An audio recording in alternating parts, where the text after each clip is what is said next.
I remember one time I went down to the Department of Motor Vehicles to renew my license, and this is always very traumatic for me because I don't want to take the driving test, because I know what I'll do when I take the driving test. I know how many people I will run over and everything. So I must pass the written test so that I don't have to take the driving test. And then I get very frightened by this written test. So you could make I think 5 errors and stuff. So I went up to the girl with my answers, and I handed it to her, and she was grading it, and I said to her, "If I do not pass this, I am going to kill myself."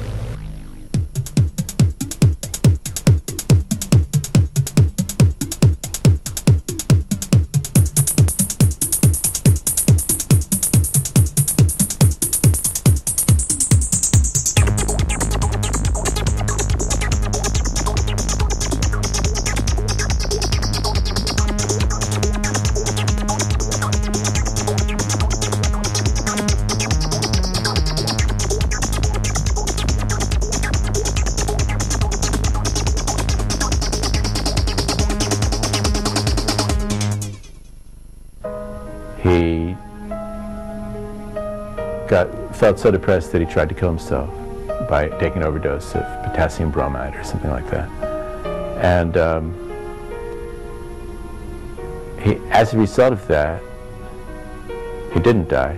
There was a poet that we discuss sometimes. His name was George Sterling, and he committed suicide with a cyanide cap at the Bohemian Club in San Francisco. And Phil and I, and in fact most science fiction people, admire George Sterling for his fantasy poetry. And the way Phil put it in his letter, he said, "I almost pulled a George Sterling." But he didn't get clinical about it.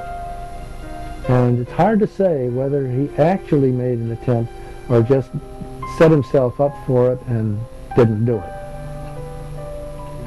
Because George Sterling had carried a cyanide cap with him for decades, and he carried it in his pocket. And when people asked him about that pill, he would take it out and he says, how does that phrase go? He said, "A prison becomes a home if you have the key."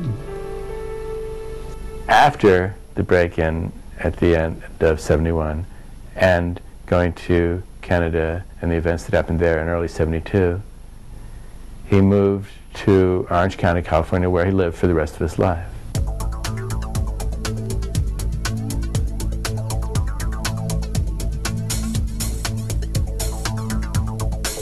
This is the University Archives and Special Collections section of the Pollock Library at California State University, Fullerton, and we house about 88 different collections of rare books and related materials.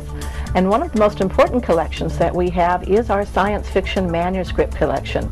And the jewel in our crown of our science fiction manuscript collection is the Philip K. Dick collection. And when a reader comes into the section, we have them sign in. We then take our science fiction archives and manuscript binder to the table. We have them look through it, select the boxes that they would like to look in. We then page the boxes for them from our closed stacked area, and then they may use the materials here in the section. They may make Xerox copies as appropriate, and if there's any research assistance or background information that we can provide, we will do that also.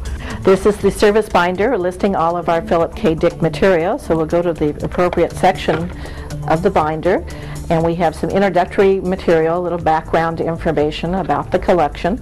Then a very detailed list of the various manuscripts that we own here at California State University, Fullerton. Then we go on to some short story materials by Mr. Dick, and then some specialized materials of correspondence and critical commentary, book review material. And then finally we finish up with a list of published editions, hardback and paperback, of his writings.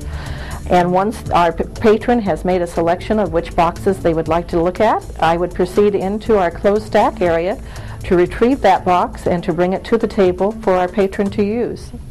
As you can see, this is the stacks and special collections, and where we house our materials. We call it Never Never Land sometimes because our patrons never come back here. We page the materials for them and take them out to the reading room.